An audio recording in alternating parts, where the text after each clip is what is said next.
¿Cómo están? Bienvenidos. Escuchábamos recién a Paulina Yarur decir que se trata de un tema fundamental para el país, y efectivamente lo es, la energía. Por eso estamos aquí en un nuevo capítulo de Energía Presidencial, ¿no es verdad? Así es, muy buena noche y bienvenido a esta serie, a un nuevo capítulo, como decía Paola, de este debate, anticipando lo que será la discusión ya entre los candidatos presidenciales de uno de los temas que va a ser clave, sin duda, del próximo gobierno. Vamos a entrar en materia. La semana pasada el Senado aprobó por unanimidad la Ley de Fomento a las Energías Renovables No Convencionales, que establece una meta del 20% de participación de las también llamadas ERNC para el año 2025, el 2025. De esta manera se da el paso final para concretar el proyecto que beneficia la inclusión de estas fuentes de generación limpias a nuestra matriz energética.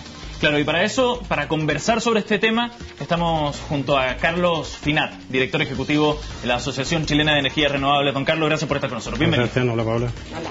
Estamos también junto a Hugh Rudnick, académico de la Pontificia Universidad Católica de Chile. Hugh, gracias por estar con nosotros. Buenas noches. Buenas noches, gracias. Y por último nos acompaña Francisco Aguirre, director ejecutivo de Electroconsultores. Gracias por estar con nosotros, Francisco. Bienvenido. Buenas noches. Queremos comenzar con una especie de pregunta de definiciones, bien precisa, bien concisa. Y me gustaría comenzar con usted, don Carlos. Estamos hablando aquí de energías renovables no convencionales. ¿Son la panacea, son la solución al problema y a los desafíos de futuro que tiene nuestro país en materia energética? No, en ningún caso. Y creo que no hay ninguna fuente de energía que lo sea. El desarrollo natural de un sistema eléctrico de un país como Chile, que tiene recursos naturales, pero también depende de combustibles importados, es poder lograr una matriz balanceada que diversifique el riesgo. Y en ese sentido, sí, las energías renovables no convencionales, que es la única fuente de energía autóctona que tiene Chile, juegan un rol preponderante, pero no son la solución por sí solas, como ninguna otra fuente de energía lo es por sí solo. Profesor Rudnick, la misma pregunta. Bueno, en esa misma medida, complementando lo que dice Carlos, aprobada esta ley, nuestro desafío es cómo vamos a abastecer el 80% restante. Aquí hay dos desafíos centrales. Uno, cómo permitir que las energías renovables, estas no convencionales, entren al mercado, las más competitivas, las más económicas, y levantar las barreras de entrada, porque hay barreras de entrada para estas energías. Pero también, cómo resolvemos el tema del 80%. No estamos dejando que se construya hidroelectricidad grande, que no está incluida en esta materia. No estamos dejando que se construya energía térmica, que la necesitamos como complemento a estas renovables. Entonces, el desafío con la ley 2025 es, bueno, cómo resolvemos el 80%. Carlos, ¿cómo lo ve usted? Francisco. Perdón, Francisco. El tema, fíjate que a mí me preocupa desde el punto de vista del consumidor final, sea este un industrial, un minero o incluso el consumidor doméstico. Porque el tema de las energías no convencionales hoy día tiene un problema de costo también. Sin ir más lejos, nosotros hace 10 años teníamos energía que se vendía a consumidor mayorista, ¿no es cierto?, a 20, 30 dólares por megawatt hora, 40 dólares en el peor de los casos. Sí. Hoy día estamos hablando de cifras que para las licitaciones son cifras que superan los 130 dólares por megawatt hora y las empresas no están yendo a las licitaciones. Ahora, lamentablemente, las energías no convencionales son simples complementos, no son sustitutos de las energías tradicionales. Y las energías tradicionales son mucho más eficientes que las convencionales de ciertas características, o una no convencional que es muy eficiente como es la geotermia, por el contrario es sumamente cara. Entonces cualquiera que sea la energía no convencional que se utilice, eólica o solar, que tienen una intermitencia que ha sido ya muy discutida, o incluso una de carácter muy eficiente como es la geotermia, significan mayores costos para el consumidor final. Y esa es una preocupación real que tenemos que tener. Y en esa lógica, entonces, ¿es posible pedirle a las energías renovables no convencionales que participen en la lógica del mercado en un modelo marginalista como el que tenemos? El gran problema que hoy día tienen, a mi juicio, que trabajo en una oficina donde vemos constantemente el tema de los contratos, es que hoy día, si ustedes quieren desarrollar energía, necesitan un financiamiento. Y las reglas del juego de cómo financiar las fijan los financistas. Entonces las financistas obligan a alguien como energías convencionales o dueños de proyectos no convencionales que lleguen con un contrato que garantice de que va a haber un retorno en el largo plazo. Hagamos un ejemplo, Francisco. Y esos contratos hagamos un ejemplo. no Sebastián se consiguen. y yo queremos hacer una central de alguna energía no convencional. Entonces vamos al banco a pedirle plata para construir nuestra central.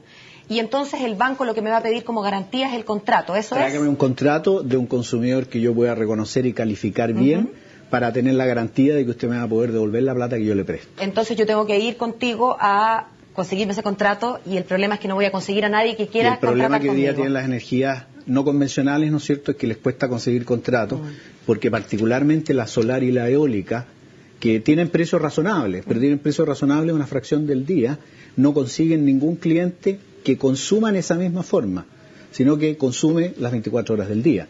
Y por lo tanto hay que complementar en alguna forma, y falta, a mi juicio, una suerte de creatividad en los que son los desarrolladores de proyectos no convencionales para poder ofrecer un producto que pueda ser efectivamente tomado por el consumidor final. Carlos, aquí finalmente hay un emplazamiento a ustedes, ¿no?, como desarrolladores. ¿Son efectivamente más caras las energías renovables no convencionales? Absolutamente, y hemos conversado este tema con Francisco en varias ocasiones. La práctica, primero, está demostrando que si hay empresas que están dispuestas a contratar energías de este tipo, y grandes empresas. Antofagasta Minerals tiene hoy día una eólico que se está construyendo. CAP cerró un contrato por una planta de 100 megawatts de fotovoltaica que también se está construyendo, y Coyahuasi inaugura en octubre de este año una planta. Por lo tanto, hoy día el mercado de los PPA, al menos con clientes libres, sí se está abriendo. Y segundo, el mito de las energías renovables caras es eso, un mito. El precio hoy día que se puede esperar de energía renovable proveniente de fuentes eólicas o fotovoltaicas en instalaciones adecuadas, ¿verdad?, donde hay viento adecuado, donde hay sol adecuado, está en torno a los $100. Es decir, estamos hablando $30 más abajo del precio en el cual las licitaciones han quedado desiertas. Pero, Carlos, la pregunta puede parecer inocente, pero si es así, ¿cómo se explica que no estén apareciendo centrales o molinos, digamos, para generar... ¿De dónde concluye usted que eso está ocurriendo? Porque sabemos que al menos hoy, en julio, la generación de todas las fuentes no convencionales fue un 6%. A ver, hoy día, a la fecha, hay instalados 1.100 megawatts de potencia renovable no convencional a raíz de la ley 20.257. En construcción hoy día, cifra entregadas por el CER hoy día, por la directora del CER, 750 megawatts adicionales en construcción. Estamos hablando... 70% de lo que se va a construir. ¿Cómo? 70% de lo que 700 megawatts en construcción sobre 1.000 ya existentes. Entonces, esas cifras yo creo que son innegables. Y la generación en el país... en total, efectivamente, es un 5%, pero alcanzado por inversiones que se han hecho en los últimos 3 años o 4 años. Entonces, es un desarrollo, es el área de la energía que está creciendo de mayor forma. Déjame dar un ejemplo, lo que comentábamos antes de iniciar el programa. Sí. Hoy día, la generación de energías renovables no convencionales, comparada con la generación que tendría el proyecto de Hidroaicén, alcanza ya al 15%, obviamente con una fracción de los conflictos sociales que ha generado el otro proyecto, y esos proyectos están entrando pura y simplemente porque son competitivos en el mercado chileno. O sea que el modelo, Sebastián, el modelo marginalista no es un obstáculo en este momento en su concepción para el ingreso al mercado de esta energía. El modelo marginalista es un mecanismo de remuneración, ¿verdad?, que aplica para el mercado spot, ¿verdad? Pero cuando estamos hablando de contratos y estamos hablando de clientes que tienen la flexibilidad necesaria como para poder combinar contratos convencionales, que a lo mejor están indexados a costo marginal, a lo mejor tienen gas caro y por lo tanto esos clientes están pagando $120, $130 hoy día, y parte del día pueden desplazar esa generación por generación más barata, el precio compuesto de las dos alternativas es más bajo. Y esa es la lógica con la cual estamos compitiendo.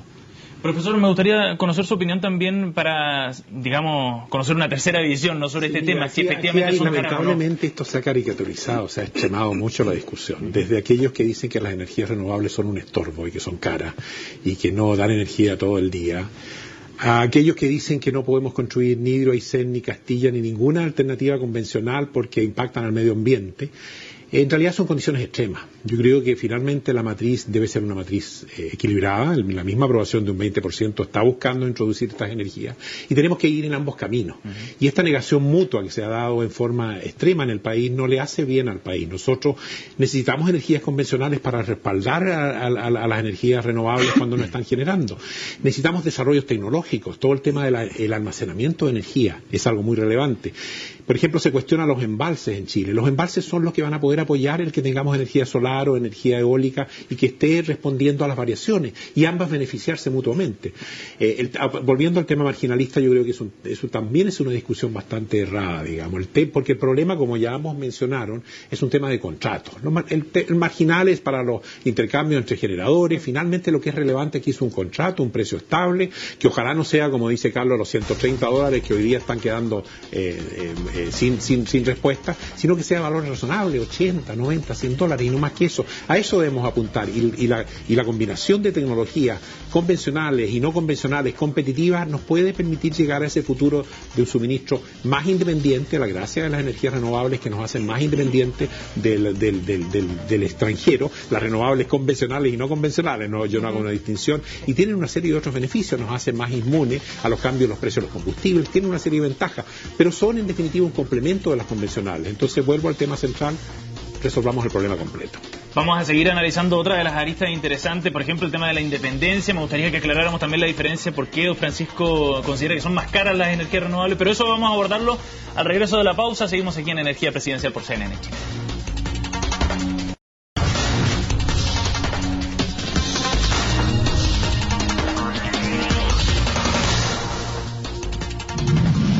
Estamos de vuelta para seguir hablando de energías renovables no convencionales. Lo decíamos recién, ya se trata de una meta legal.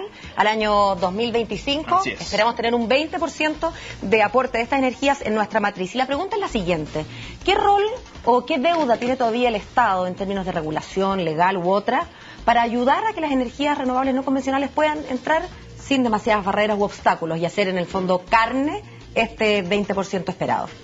¿Quién empieza? Bueno, si quieres parto yo. A ver, yo creo que el avance de la ley 2025 es un gran avance. Evidentemente, esto no resuelve el tema global de la energía en Chile. La política energética es una política que va mucho más allá de eso, ¿verdad? Pero tampoco podemos ir haciendo estudios para lograr el óptimo, ¿verdad? Y en ese momento tomar las decisiones. Acá se están tomando decisiones, la ley de concesiones, esta ley, después vendrá la interconexión SIC-SIN, etcétera.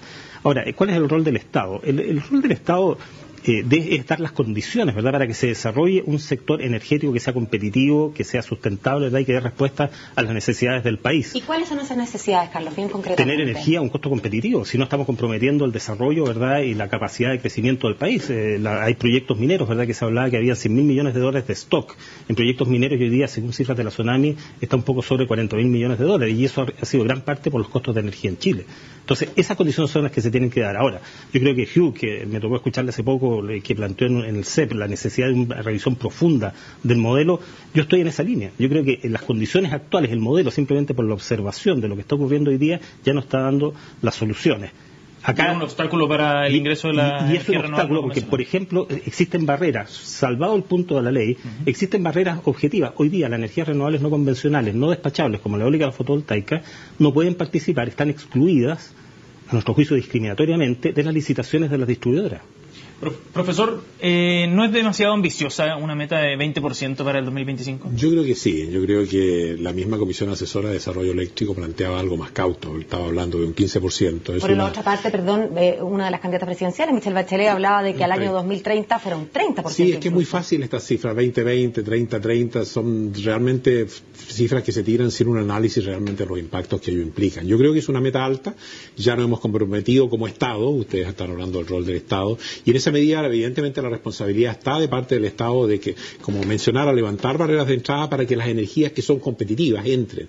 Porque aquí hay muchos fabricantes del extranjero que han llegado de Europa, Norteamérica, que se están quedando sin mercado a tratar de incorporar sus equipos aquí al país. Fantástico que vengan y tratemos de acoger aquellas energías competitivas, solar, eólica, y no solo distingamos eso, a la mini hidro, la geotermia que tiene barreras de entrada por los riesgos de exploración. El Estado tiene una responsabilidad en ir buscando los mecanismos para levantar esas barreras, poder ofrecer algún tipo de apoyo por el gran tema de los contratos, digamos. Yo creo que ahí hay un gran desafío en esa materia. Pero no hablamos de subsidios, perdón, para hacer la aclaración. No. El país se ha comprometido a un tema de cuotas y no como se hizo con bastante dificultad hoy día, enfrentado en España y en Alemania, a través de una cuota. No, nosotros elegimos un camino a través de nuestro modelo. Yo no estoy cuestionando el modelo, yo estoy diciendo que el modelo está con problemas por elementos externos.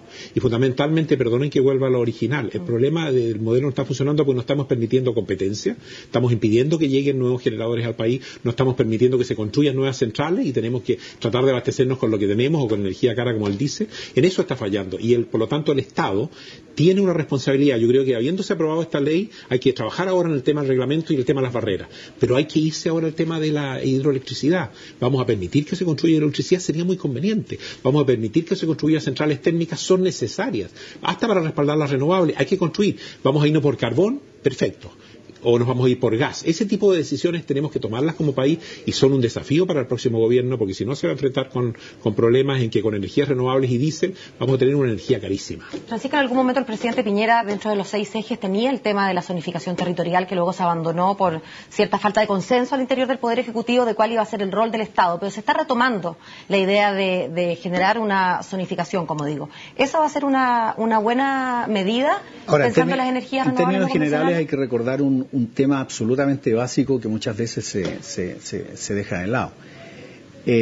La política energética de Chile desde hace muchos años, y no ha cambiado nada desde el año 82, en que Chile fue pionero en el mundo en cambiar el sistema de tarificación de servicios públicos, en ello la electricidad, ¿no es cierto?, no ha dejado en lo absoluto de lado en que los responsables del desarrollo de la producción de electricidad son los privados. 100% Chile es privado y 100% es la responsabilidad de los privados de ese desarrollo.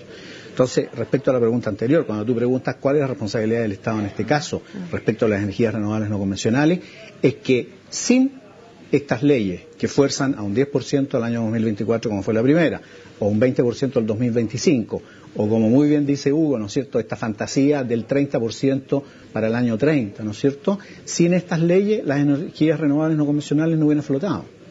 En Chile aún más. Sin este fracaso de subsidio europeo, ¿no es cierto?, que ha volcado hacia Chile a todos los productores de energías renovables del mundo, ¿no es cierto?, con precios de sale, de los stocks que quedan, ¿no es cierto?, etcétera, etcétera, probablemente este tema no flotara. Y discúlpame que vuelva yo a un tema muy inicial que mencionó Carlos, ¿no es cierto?, y para rebatir concretamente el tema. Hoy día las energías renovables no convencionales flotan porque con el sistema marginalista hoy día estamos en precios de sistemas absolutamente desadaptados. Estamos a precios de petróleo. O sea, está tan caro el sistema que eso permite que eso permite que, forzando incluso las cuotas, ¿no es cierto?, e incluso valorizando, como bien dice Carlos, a cifras de valores de $100 por megawatt hora. $100 por megawatt hora, obviamente que es mucho más barato que producir con petróleo a 250 o en las licitaciones a estos precios de 150. Pero es el doble más caro de lo que pagan los peruanos, por ejemplo, para tener sus energías con medios convencionales. Yo no estoy de acuerdo en este tema con Francisco en decir que estas leyes son innecesarias. Yo creo que la tendencia mundial es llegar al año 2050 a un 50% de energía renovable. Y claro, y con energía hidráulica, por supuesto, eólica, solar, biomasa, etcétera. Pero hay que incorporar esas otras. Bueno, por supuesto, y en ese sentido, el nosotros fijar esta ley era un poco justamente para levantar las barreras, para que estas energías llegaran y por un lado nos hicieran más independientes, un tema que ya planteamos de la dependencia del extranjero para un país. Soberanía energética, y segundo también para de algún modo contribuir, aunque sea minúsculamente, al tema del cambio global, digamos, al cambio del calentamiento global, reduciendo nuestras emisiones. Lamentablemente hemos ido en el sentido contrario con los problemnos que hemos tenido recientemente. Pero en ese sentido hay un valor de que hayamos tomado esa iniciativa. Quizás el problema es que algunos líderes se han entusiasmado mucho y empiezan a dar estas cifras que no tienen mayor sentido. Pero fue muy conveniente y necesario para el país el formular esta ley y como digo, tenemos desafíos en el tema del levantamiento de barreras. Hay que referirse a números también en esto y recordar un poco cuando se discutía la ley de 1957, este mismo tipo de discusiones y las mismas palabras agoreras de que la energía iba a subir de precio debido a esta ley de incentivo a las renovables con un 10% y que iba a ser muy difícil cumplirla. Esa fue una negociación que se dio cuando el ministro Togman impulsó esta ley. Estamos repitiendo lo mismo. Nosotros somos obviamente mucho más optimistas, pero veamos cifras. Hoy día el ahorro para el sistema, para el SIC, por la operación de energías renovables no convencionales el año 2011 es de $180 millones, por un análisis que está disponible detalladamente hecho por la Universidad de Chile a petición de Acera. Y el costo marginal del sistema por la operación de energías renovables bajó en un 17% en ese mismo periodo. Los resultados preliminares para el año 2012 apuntan a lo mismo. Por lo tanto, no hay un encarecimiento del sistema, hay un beneficio neto que no se transmite a los usuarios finales, sino que queda en el mercado spot de los generadores, ¿verdad? Pero ese beneficio está medido y determinado. Contra los costos de petróleo de un sistema que, insisto, está desadaptado. Si tuviéramos carbón y produciendo a $50-60 el megawatt hora, no habrían ahorro. Tenemos que continuar la discusión fuera de cámara, lamentablemente, porque se nos acaba el tiempo. Acuerdos y Carlos, desacuerdos. Hugh, Francisco, muchas gracias por haber estado en Energía Presidencial aquí en CNN Chile. Lo importante ha sido poner los temas sobre la mesa y tratar de explicarle más a usted temas de energía que son muy importantes para el futuro de Chile. Que tengan una buena tarde. Buenas noches.